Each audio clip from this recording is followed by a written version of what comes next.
아이들이 좋아하는 동화책을 보면 항상 결말이 비슷합니다. 보면 뭐 주인공 남녀들이 온갖 역경을 딛고 있다가 나중에 결론, 그렇게 두 사람은 행복하게 오래오래 살았답니다. 이렇게 동화책이 맞춰지는데, 사실 인생을 맛보신 성도님들은 그게 얼마나 말이 안 되거나 아니면 정말 어려운 일인지 아시잖아요. 두 사람의 마음이 맞아가지고 함께 하기를 마음 먹고 난 다음에 그걸로 끝나는 게 아니고, 사실은 두 사람이 서로 마음을 맞춰가는 진짜 현실 세계가 더 어렵고 더 많은 힘이 들어가는데, 그냥 동화책에서 두 사람이 행복하게 오래오래 살았답니다 이렇게 끝나기에는 실제 두 사람이 함께 살아가는 결혼 생활이 너무 어려움이 많다는 것을 아마 경험해 보신 분들은 다 아실 줄 믿습니다. 결국 결혼식 한다고 끝나는 게 아니죠.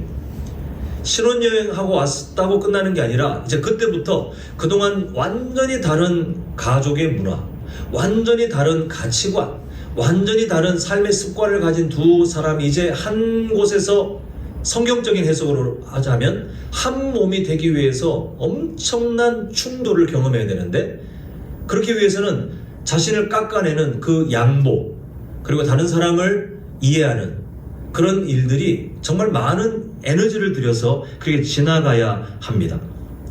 이게 결혼을 쉽게 보는 사람들이 나중에 결국 무너지는, 실패하게 되는 자리가 되는데, 결혼은 결국 그런 더 중요한 현실이 있다.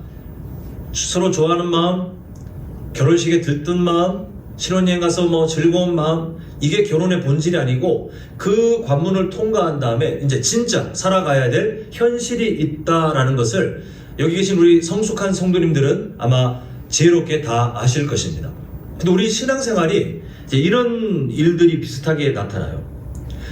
우리가 오랫동안 계속해서 지금 그 약속의 땅에 대한 성경적인 바른 이해를 계속 보고 있는데, 우리가 제일 처음에 점검했던 게 그거잖아요. 암암리에 한국교회 성도들이 갖고 있는 마음이 뭐냐면, 뭔가 어려움이 지난 다음에는 이제 문제가 해결되겠지.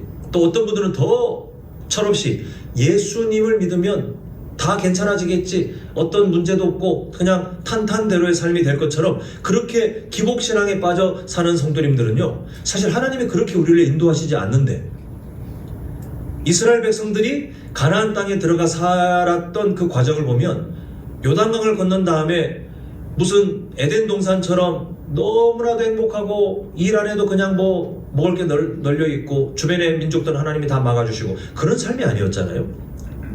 거기 들어가서 더 처절하게 그 하나님 나라의 백성의 삶을 살아내야 했던 것. 마치 결혼 후에 현실, 진짜 결혼 생활에 서로 맞춰가고 노력하고 진짜 두 사람이 사랑해 뭐 그렇게 하면서 막 서로 서약을 하고 했던 그 마음이 진짜인지 아닌지를 결혼 생활 속에 증명을 해야 되는 것처럼, 성도들 역시 하나님께서 허락하신 약속의 땅, 이제 진짜 하나님께서 주시는 그 약속의 땅이야, 궁극적인 약속의 땅은 장차 우리가 예수님의 십자가 사랑을 힘입어 훗날 영원한 저 하나님 나라에서 살게 될 그때는 치열한 삶이 필요 없죠.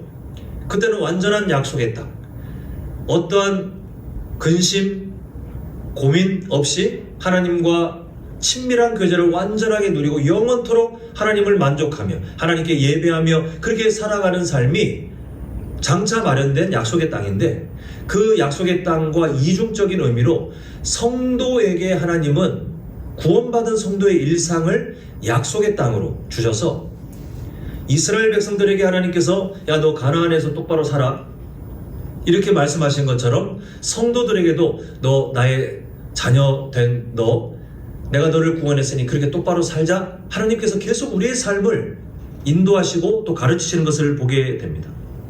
결국 이중적인 의미로 우리가 지금 부여받은 약속의 땅은 하나님께서 우리에게 뭘 경계하게 하시냐면, 암암리에 한국교회 안에 뿌리 내려져 있는 그 기복신앙, 이제 예수님을 믿게 되었으니, 아니면 뭐 광야의 시간을 지난 것 같으니 이제는 아프지도 않겠지, 이제는 사업도 잘 되겠지, 이제는 뭐 그 진급도 잘 되겠지, 내 자녀들의 인생이 잘 열리겠지, 노후 문제도 이제는 해결되겠지 등등등등등, 세상 사람들이 그렇게 꿈꾸는 삶을 예수님 믿는 사람들이 예수님을 빙자해서 그대로 그 꿈꾸는 그 장밋빛 인생이 약속의 땅에는 사실 보장된 적이 없어요. 성경 어디에도 그런 삶이 하나님이 주신 하나님 나라의 삶, 약속의 땅, 예수님의 제자들이 살아갈 삶이라고 성경 그 어디에도 한 줄도 하나님께서는 말씀하신 적이 없습니다. 결국 우리가 마귀의 거짓말에 유혹돼서 하나님의 말씀이 있는데 잘못 생각하고 있는 부분을 하나님의 말씀과 같은 내용으로 일치시켜 살아가는 게 우리가 복받는 비결이거든요. 오늘도 마찬가지의 목적을 가지고 하나님께서 우리에게 주신 약속의 땅이 어떤 의미를 갖고 있는지 두 가지 영적 교훈으로 함께 살펴보고자 합니다. 자, 먼저 첫 번째 제목을 읽어보도록 하겠습니다. 시작!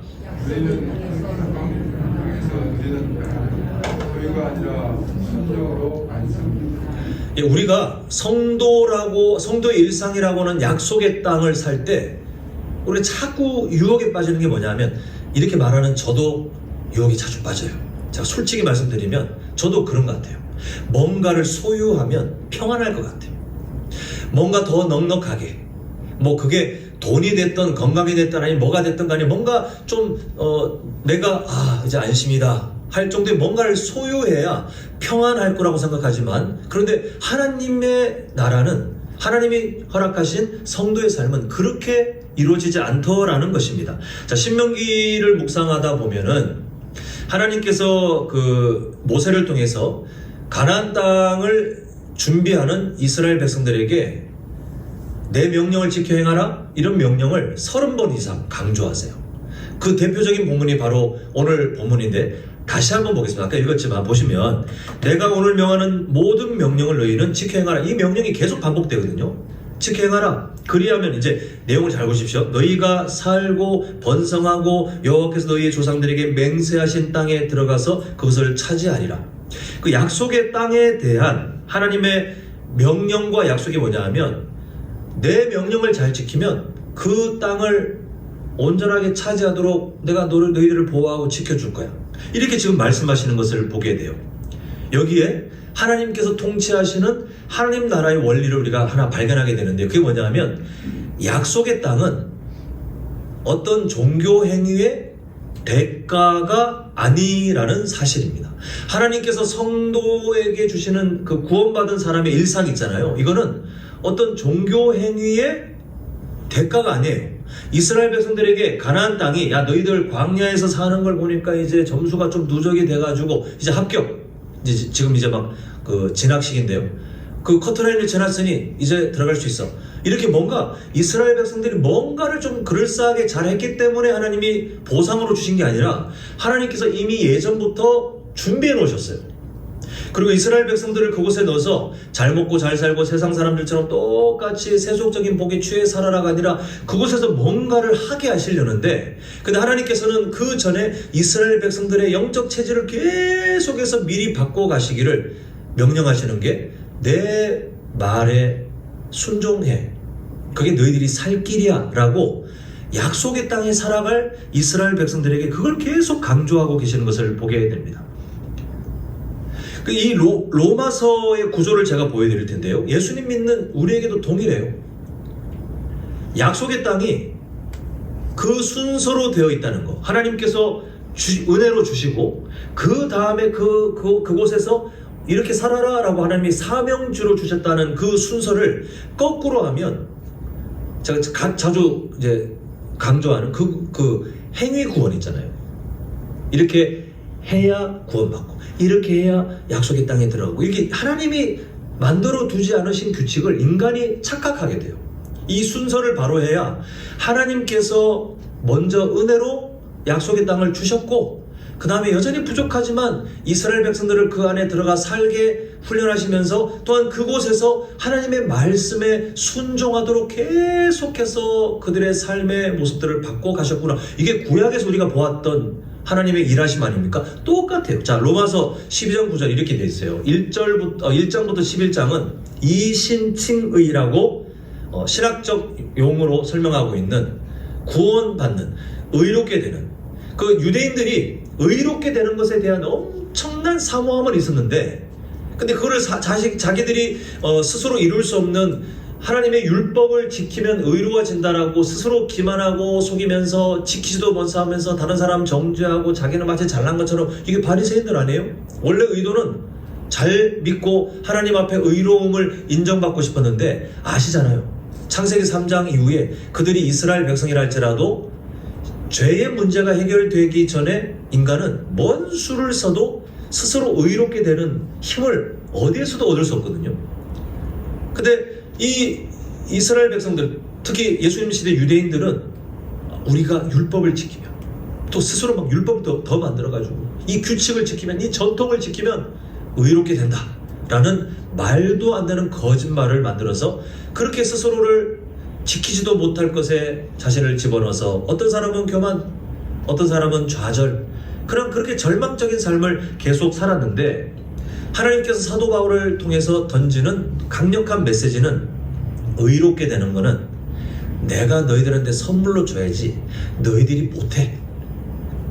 그 선물로 주는 하나님의 방식이 이신칭의, 예수님을 믿음으로 하나님께서 그 믿음을 받으시고 의로움을 더해주시는 게, 원래는 연약한 사람이지만 의로움이 전혀 없지만 하나님께서 내 아들 예수의 보혈의 능력으로 내가 너에게 의로움을 선물로 내리노라.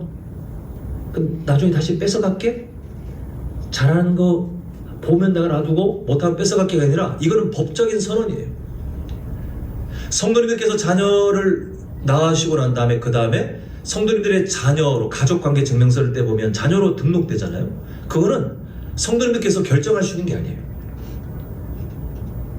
내 자녀가 자라면 여전히 가족관계에 놔두고, 아니면 언젠가는 내가 저걸 지워야 되는, 불가능한 거 아시죠? 우리나라에서 허락을 하지 않습니다. 하나님 나라의 법칙도 마찬가지예요. 예수님의 십자가 사랑으로 의로움을 더해주시는데, 그 의로움은 사람이 어떻게 할 수 없는, 하나님이 아예 강력하게 그 도장을 콱 찍어버리시는 게 칭의, 이신칭의, 믿음으로 의롭다고 아예 하나님이 도장을 찍어버리셨다. 이게 우리가 누리는 자유거든요. 내가 뭔가 잘했어가 아니라, 와, 하나님 이런 삶을 주셨다고요? 근데 그 다음에 화면에 보시는 것처럼 11장까지 그걸 계속해서 강조한 다음에 이제는 뭐라고 하냐면 12장 처음에 그러므로 라고 시작해요. 그 전까지는 구원받은 은혜를 막 강조해. 너희들이 뭔가 행위로 구원받는 게 아니야. 너희들이 규칙을 지켜서, 전통을 지켜서, 율법을 지켜서 구원받을 수도 없지만 그렇게 되어지는 게 아니야. 오직 예수님의 십자가 사랑을 믿는 그 믿음, 그마저도 선물이지만 하나님께서 주시는 그 믿음, 그 믿음으로 의롭다함을 받게 되는 것이, 내가 쟁취하는 것이 아니라, 사는 것이 아니라 하나님으로부터 선물로 받게 되는 것이, 그게 구원이야. 이렇게 말한 다음에 그러므로, 그리고 12장부터 16장의 핵심이 뭐라고 되어 있죠? 성도의 삶을 가르치기 시작해요. 그러니까 구원의 은혜를 설명한 다음에 이 은혜를 믿고 인정한다면, 그 다음에 12장부터 16장까지 이렇게 살아라, 저렇게 살아라, 이렇게 해야 된다, 교회는 이렇고 성도는 어떻고 뭐로 막 이렇게 성도의 삶에 대한, 그게 거기서 출발하는 거예요. 이게 거꾸로 되면 행위 구원이에요. 성도의 삶을 열심히 살아야 칭의, 의롭다함을 받습니다. 이렇게 거짓 교사들은 속였지만 로마서는 그런 구조로 안 돼 있고, 아까 설명드린 것처럼 구원의 그 원리를 설명한 다음에 구원받은 그 은혜가 맞다면, 그걸 기억한다면 성도답게 삽시다, 여러분. 사도 바울이 로마서를 통해 강조하고 있는 결론이 바로 그렇게 되어 있어요. 자, 결국 이렇게 하면 정리할 수 있겠는데요. 자, 화면을 보고 함께 읽겠습니다. 자, 시작. 성도의 삶에서 순종은 구원받기 위한 조건이 아니라 구원받은 사람임을 증명하는 성화의 도구입니다. 자, 순종하면 내가 하나님 앞에 더 사랑을 받아서 내가 지금 구원을 확실하게 더 움켜쥘 수 있고, 구원을 유지할 수 있고, 나중에 천국 갈 수 있고. 여기 계신 분들은 그런 생각 한 번도 안 하시죠? 그렇게 하면 안 돼요. 그게 이상한 구원관입니다. 한국교회를 병들게 해놓은 이상한 구원관이에요. 갈라디아서랑 로마서 그 두 성경만 읽어도 그렇게 못 살아요.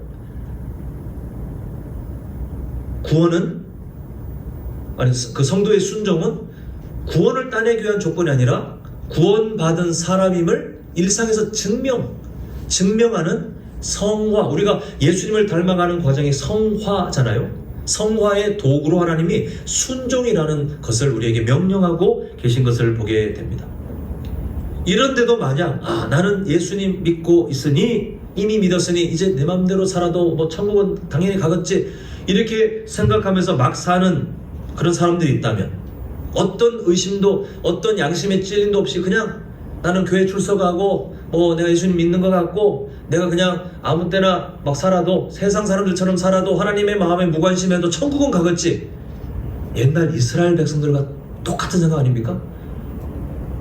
근데 그런 생각을 가진 성도님들이 우리 교회는 안 계시겠지만, 저는 확실히 예상해 보는데 우리 한국 교회에 엄청 많아요. 그렇게 사는 분들이 엄청나게 많아요. 근데 그분들의 삶이 정말 그렇게 계속해서 지속적으로 어떤 의심도, 자신의 그 잘못된 생각에 대한 의심, 양심의 찔림도 없이 그 삶을 지속적으로 살면서도 정말 마음의 평안을 누린다?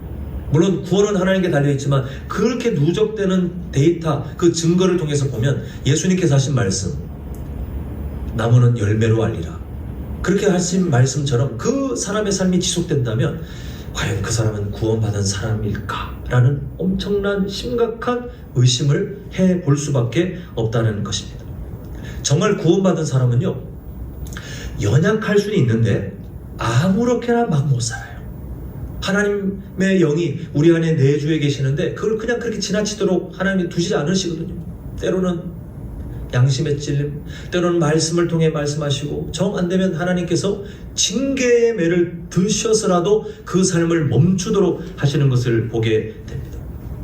조금은 더딜지라도 우리가 여전히 연약해서 성화의 과정 가운데 그 성장이 조금은 더딜지라도 결국은 하나님께서 성도님들을 파송하신 가정, 그리고 학교, 직장과 사업장, 또 교회, 또 세상의 여러 자리, 아니면 어떤 상황들, 어떤 관계 속에 하나님의 나라의 그 통치 원리를 배워가며, 저 화면에 보시는 것처럼 그 속에서 순종을 통해 내가 구원받은 사람이야 라고 스스로 증명할 수 있는, 그렇게 성화의 과정을 걸어갈 수 있도록 하나님께서 끊임없이 도와가시는 것을 보게 되는데요, 이때 하나님께서 주신 약속들을 보면 이때 하나님께서 주신 평안이 샘솟게 돼요. 하나님 말씀에 순종하기 위해서 몸부림치면 세상적으로 보면 지칠 것 같고, 나만 바보 되는 것 같고, 자존심 상할 것 같고, 그냥 내 속만 썩일 것 같은 그런 일이 있을 것만 같지만 아니요.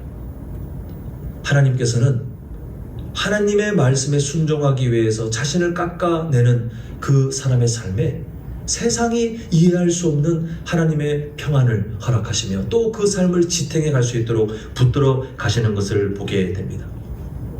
사랑하는 성도 여러분, 다시 말씀드리지만 순종은 구원의 조건이 아니라 구원받은 사람이 스스로 증명하는 성화의 도구인과 동시에 금방 말씀드린 것처럼 구원을 누리고 있는 사람이 평안을 누릴 수 있는 또 하나의 비결이 바로 하나님 말씀에 순종하는 것입니다. 그게 하나님 말씀에 순종한다는 것이 율법을 지켜서 점수를 따는 게 아니라 성도로 살아가는 방향이라 그래요. 하나님께서 이스라엘 백성들을 가나안 땅에 아예 몰아넣으셨거든요. 그 사방을 가두신 것처럼 몰아넣으신 다음에 그 안에서 어떻게 살아갈지를 하나님이 끊임없이 말씀하시잖아요. 그 안에서 하나님의 백성으로 살아가라는 거예요. 그게 순종입니다. 그냥 기계적으로 이렇게 말씀하셨으니까 이렇게 지키면 뭐 이렇게 되겠지, 계산기 두드리는 것처럼 그게 아니라 내가 하나님의 백성으로 이렇게 살아가야 되지, 삶에 직접 그 말씀을 접목해서 그렇게 몸부림치며 사는 것이 순종이에요.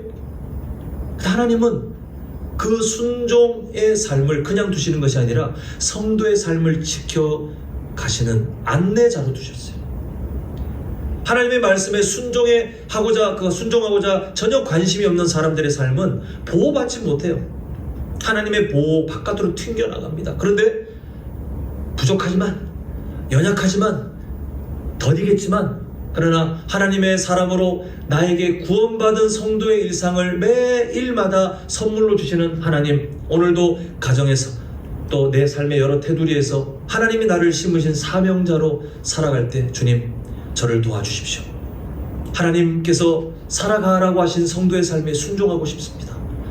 이 겸손한 마음, 하나님의 마음과 일치되는 삶으로 살아가면요, 그 삶의 방향이 성도님들의 삶을 오히려 보호하며 하나님께서 준비해 놓으신 복이 있는 자리로 계속해서 한 걸음 한 걸음 인도하며 우리를 지켜주는 그 은혜를 누리게 됩니다. 바라기는 우리 성도님들, 하나님의 말씀에 담겨진 하나님의 마음을 먼저 헤아리시고 그 삶을 살아내는 것이 구원받은 사람이 평생토록 붙들어야 될 사명임을 절대 잊지 마셔서 주님께서 부르시는 그날까지 순종이라는 성화의 도구를 통해 구원받은 사람의 삶을 잘 증명해내는 우리 모든 승리자들 되시기를 간절히 소망합니다. 자, 다음 두 번째 제목 함께 읽겠습니다. 시작.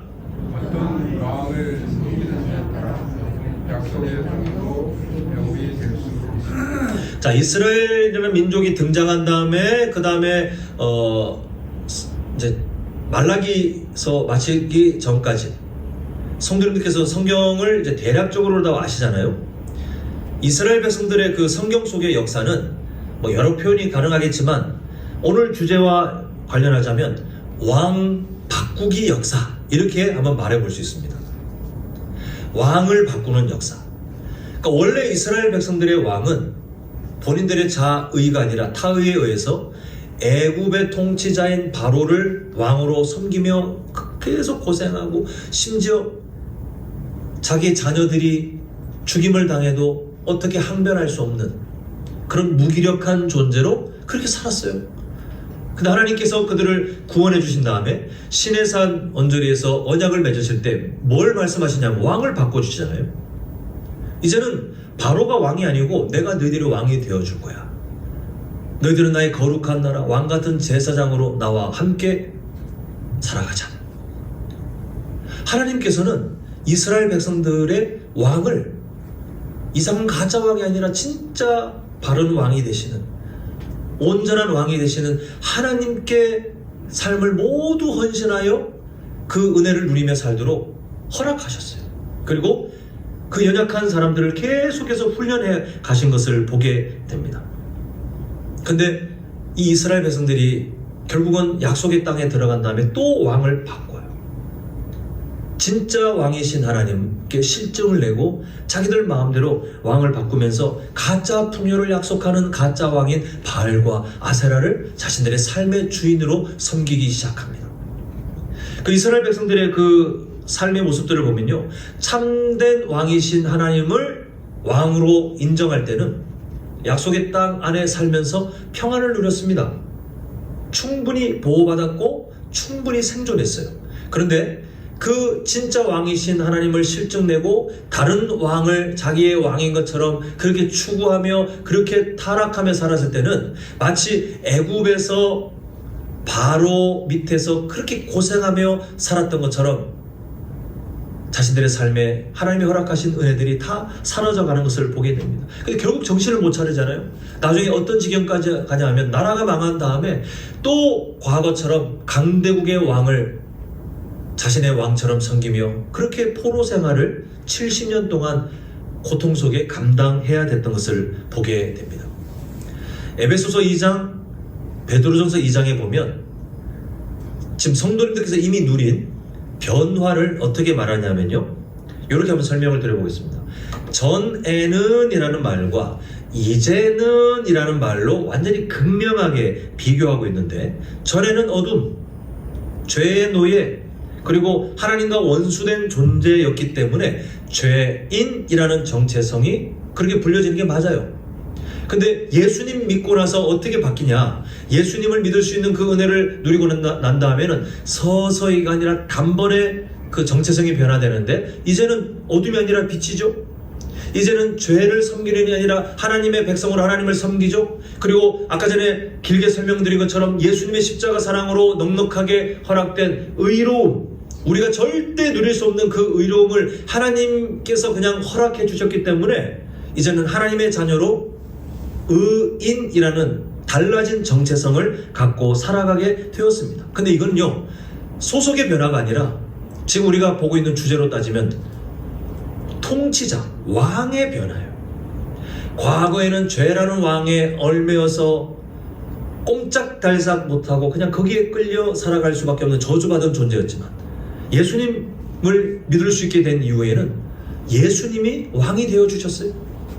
예수님께서, 그 선한 목자께서 우리들의 왕이 되어주셔서 우리의 삶을 인도하기 시작하시는데, 문제는 여기서부터 우리 성도님들이 겪는 일상 속에 연약함이 시작되게 되었습니다. 분명히 예수님의 십자가 사랑으로 통치자가 바뀌어서 죄가 이제는 왕이 아니고 우리 삶의 왕은 예수님이 맞는데, 문제는 과거에 죄라는 왕을 섬겼던 과거 나의 습관들이 여전히 우리 삶에 깊숙이 남아있어가지고 그게 자꾸 튀어나오는 거예요. 그러다 보니 죄라는 그 가짜 왕이 등장해서 또 우리에게 유혹할 때, 또 내 자신이라는 가짜 왕이 등장해서 내 마음대로 하고 싶은 마음이 툭 튀어나올 때, 그때 그 습관 때문에 늘 했던 하나님의 마음과 맞지 않으나 그러나 꽤 아직도 익숙하게 남아있는 그 죄의 습관이 남아있어서 그게 자꾸 나타나는데, 그게 바로 성도님들의 일상 속에 여전히 나타나고 있는 하나님께서 안 기뻐하시는 생각, 하나님께서 안 기뻐하시는 말, 하나님께서 안 기뻐하시는 그런 행동들, 태도들이 바로 여기에 달려있는 것을 보게 됩니다. 사랑하는 성도 여러분, 저는 성도님들께서 하나님의 마음, 성도님들을 향하신 하나님의 간절한 소망을 절대 잊지 않으셨으면 좋겠는데, 그 소망들 중에 오늘 좀 함께 다루고자 하는 두 가지 소망을 한번 설명드리고자 합니다. 자, 첫 번째 소망이 뭐냐면 누구와의 관계 회복이에요. 네. 하나님의 정말 가장 최우선 소망, 하나님께서 우리에게 주고자 하는 진짜 구원의 의미, 이게 바로 하나님과 우리의 친밀한 관계가 깨어졌던, 하나님과 원수된 존재였던 그게 회복되는 게 하나님의 가장 영순위, 제일 간절하게 소망하셨던 마음이에요. 우리는 천국 소망을 품고 살아야 됩니다. 그런데 그 천국 소망, 천국이 정말 아름답고 우리가 사모하고 우리가 거기서 소망을 누리는 것은 맞지만, 극단적인 비유를 하자면 죄인인 상태로 천국 가는 것은 구원이 아니에요. 그는 저주예요. 아담과 하와가 범죄한 다음에 하나님의 에덴 동산에서 쫓아내신 이유가 뭐냐 하면, 하나님과 관계가 깨어진 그 상태로 에덴 동산에 있는 것은 저주거든요. 하나님은 그 저주에 눌려서 그렇게 살기를 원치 않아서 쫓아내셨어요. 자, 한번 비유로 제가 설명 들어보겠습니다. 만약에 성경에 그런 내용이 없지만 아담과 하와가 후회하면서, 하나님 말씀에 불순종했던 것을 후회하면서 과거에 뭔가 그리워하는데, 자, 1번, 에덴 동산 정말 먹을 게 참 많았는데 이제는 저주를 받아 노동을 해야 되고 너무 힘들게 살았는데, 그때는 참 편하게 살았는데, 이걸 그리워하는 사람 1번. 두 번째, 그때는 정말 하나님과 친밀하게 교제했는데, 그때는 하나님과 너무 마음이 통하고 하나님의 마음이 내 마음, 내 마음이 하나님 마음, 하나님이 기뻐하시는 것이 뭔지를 내가 충분히 알았는데 이제는 모르겠다. 하나님과의 관계가 깨어져 버렸다. 그때가 참 좋았는데. 둘 중에 어떤 걸 그리워해야 맞아요? 두 번째죠, 그죠? 뭔가 좋은 것을 누리는 것이 좋은 게 맞아요. 그런데 그것보다 더 중요한 것은 하나님과의 관계 회복이에요. 똑같이 천국으로 치환합니다. 천국에서 우리가 영원토록 누리는 그 좋은 것들 잊어버리지 마십시오. 저는 성도님들께서 그 소망을 품고 사셔야 되겠는데, 그런데 그것만 그리워하고 하나님께서 그보다 더 중요하게 우리의 삶에 선물로 주신 관계 회복에는 그다지 관심이 없거나 아니면 거기에 대해서 감사가 없고 맨날 천국만 상상하고 천국만 꿈꾸는 것은 사실 건강한 성도의 삶이 아니에요. 하나님께서 그토록 원하셨던 하나님과의 친밀한 관계가 우리에게 이미 허락되었기 때문에, 그래서 천국에서 영원히 살아갈 삶이 너무 찬란하고 아름답고 기다려지는 거예요. 예수님이 십자가에 달려 죽으신 다음에 그 십자가의 능력이 우리에게 적용될 때 뭐가 가장 일어났습니까? 가장 먼저 일어났습니까? 우리가 예수님 믿고 만약 하나님이 중요하게 생각하시는 것이 가장 먼저 일어났을 텐데, 우리가 정말 천국 가는 것이 구원의 핵심인 것처럼 착각한다면 예수님께서 십자가에 달려 죽으신 그 사랑이 우리에게 적용돼서 우린 바로 천국 가 있어야 돼요. 근데 하나님께서 이루신 것은 여전히 우리는 이 땅에 살고 있는데 먼저 우리에게 더 주고 싶어 하셨던 선물은 그게 아니라 하나님과의 친밀한 관계, 그리고 그 관계를 훗날 저 아름다운 천국에서 완전하게, 지금 우리가 아직은 연약하여 하나님이 부족해서가 아니라 그 관계가 회복되었지만 여전히 연약하여 잘 못 누리고 있잖아요. 근데 천국 가면 이제는 다 하나님의 말씀도 다 이해되고, 가끔 저희 사모하고 하나님께서 이렇게 하신 이유가 뭘까? 성경 속에 정보가 없는, 하나님이 대체 왜 이렇게 하셨을까? 우리 나중에 가서 물어보자. 이렇게 농담식으로 말하는데 사실은 물어볼 필요가 없을 것 같아요. 가면 이미 다 완전히 하나님과 친밀한 관계가 회복되는 그 천국에서 말씀 안 하셔도 다 알고, 하나님께서 하신 일들의 모든 신비를 다 깨닫고, 지금 삼위일체가 뭔지 도저히 우리 이성으로는 상상해봤자 부족한 모습이지만, 그때 가면 이제는 완전하게 그 신비를 다 알 수 있는 고차원적인 삶을 허락하게 될 텐데요. 이것은 하나님과의 친밀한 관계를 누린 사람들이 훗날 누리게 될 선물이에요. 저는 성도님들 향하신 이 하나님의 마음을 절대 놓치지 마셨으면 좋겠습니다. 하나님은 나와의 친밀한 관계에 모든 것을 걸고 계셨구나. 그걸 최우선순위로 소망하셨구나. 자, 그러면 그 소망하신 것이 이루어졌잖아요. 그럼 끝인가? 자, 두 번째 소망이 뭐죠? 노란색 글씨. 우리가 누구처럼 산다고요? 예, 우리가 하나님과 관계가 회복되어서 훗날 저 아름다운 천국에서 살 약속이 주어졌다 그러면 끝났느냐? 아니요. 하나님은 이 땅에서 우리가 살아갈 삶에 엄청난 관심을 두고 계십니다. 저는 그래서 과거에 그 어떤 분들의 다른 교회 사역할 때 그렇게 말씀하시는 분들 보면 대단해 보였는데, 그분들의 마음은 알고 있지만 그분들의 그 표현이 좀 아쉬워요. 그게 뭐냐 하면, 이 세상 너무 고단하고 빨리 천국 가야 되는데,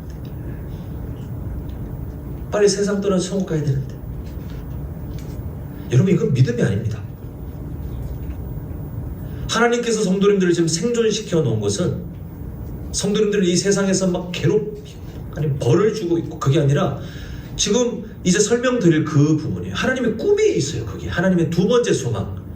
우리가 그냥 근근히 교회 출석하고 뭐 신앙생활 하다가 그렇게 천국 가면, 야, 너 빨리 왔어야 되는데 왜 이제 왔냐? 하나님의 마음이 그게 아니시거든요. 주인이 종들에게 달란트 몇 개 주는 것처럼 하나님께서 우리 삶에 그 사람에게 맞는 수명, 그 사람에게 맞는 하나님의 사명지를 주신 거예요. 그러니까 우리는 빨리 죽어요.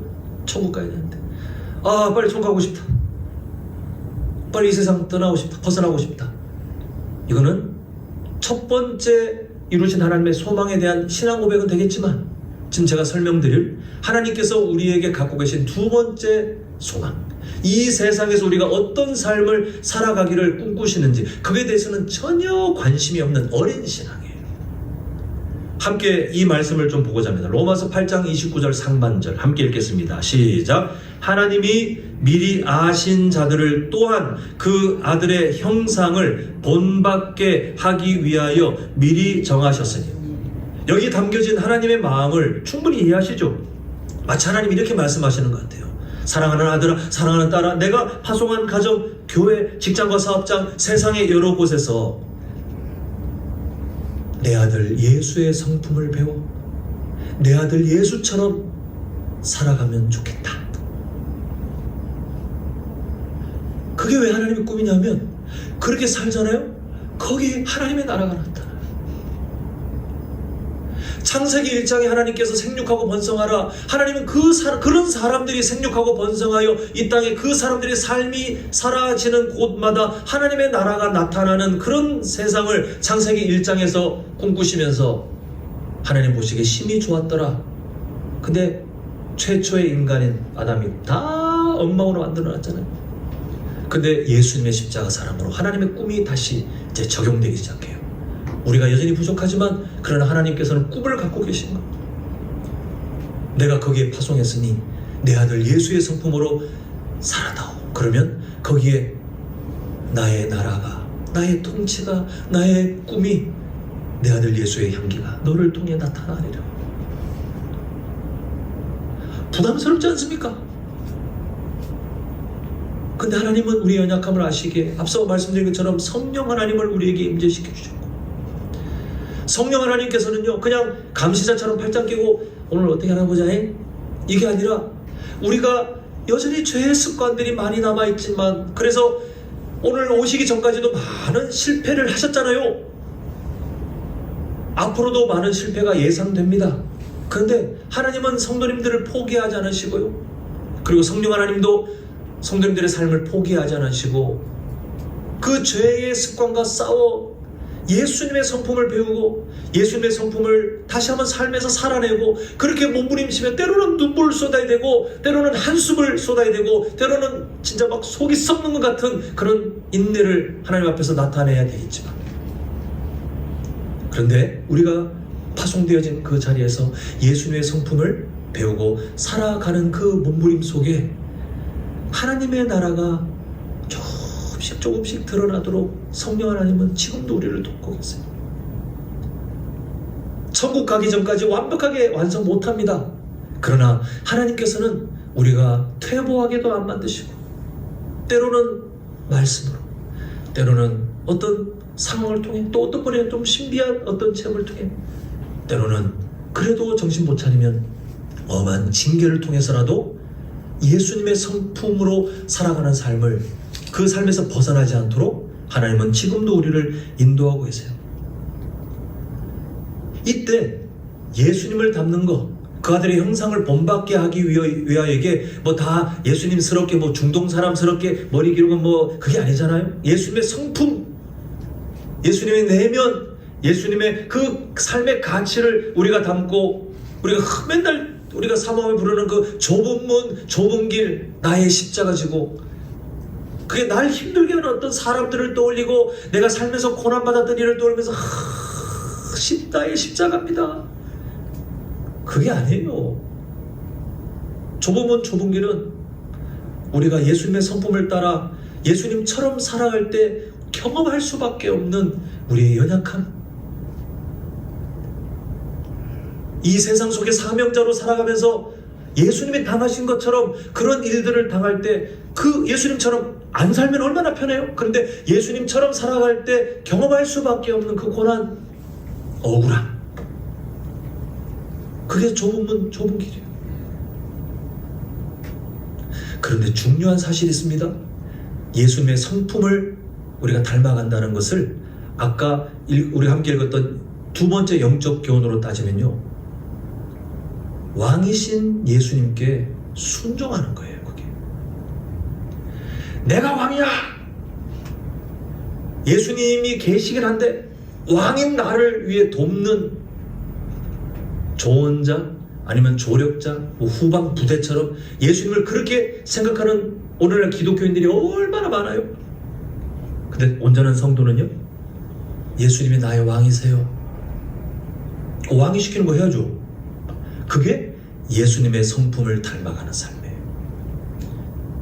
성도님들이 타고난 성격, 살아가면서 성도님들께서 갖게 된 여러 어떤 경험들, 약점들, 그런 걸 가지고 있는 예수님의 성품과 다른 뭔가가 있지요.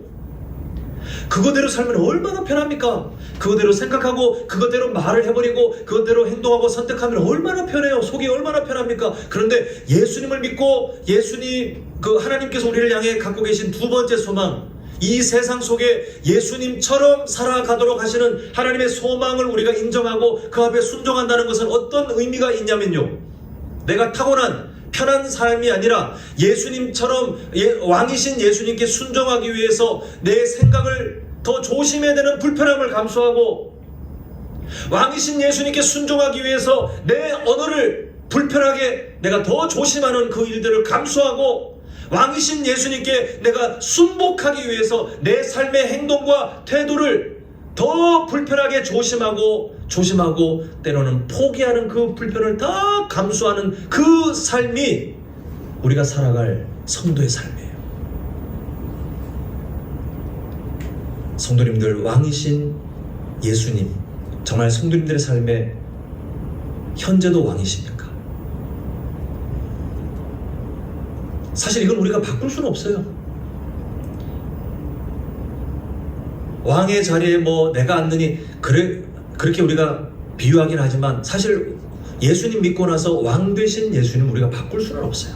다만 그 왕이신 예수님께 순종을 하느냐 아니면 거부하고 버티느냐, 이 두 가지 길이거든요. 저는 성도님들께서 왕이신 예수님께 순종하는 삶이 되시길 간절히 소망합니다. 마음에 우러나서 순종이 안 되신다면 진짜 이 악물고 억지로라도 복종이라도 하셨으면 좋겠어요. 근데 그걸 하나님이 기뻐하신대요. 그거를 순종으로 받으시고 그걸 우리가 예수님처럼 살아가는 삶으로 받아주신대요. 하나님, 저 마음이 전혀 안 닦였는데요. 하나님, 저 그렇게 하면서도 사실은 그 사람 미워했는데요.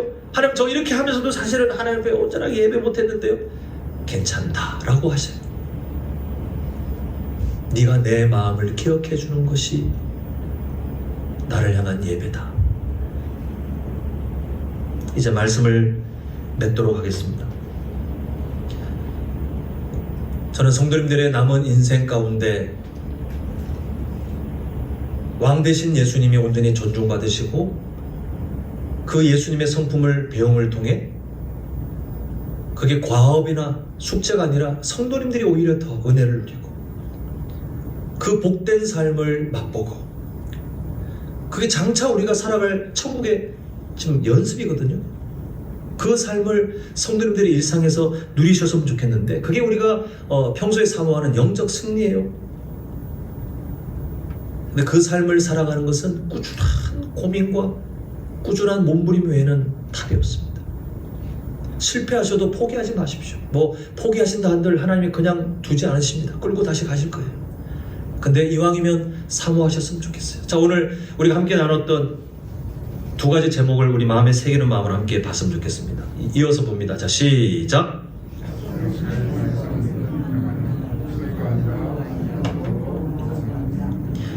어떤 왕을 섬기는지에 따라 약속의 땅도 애굽이 될 수 있습니다.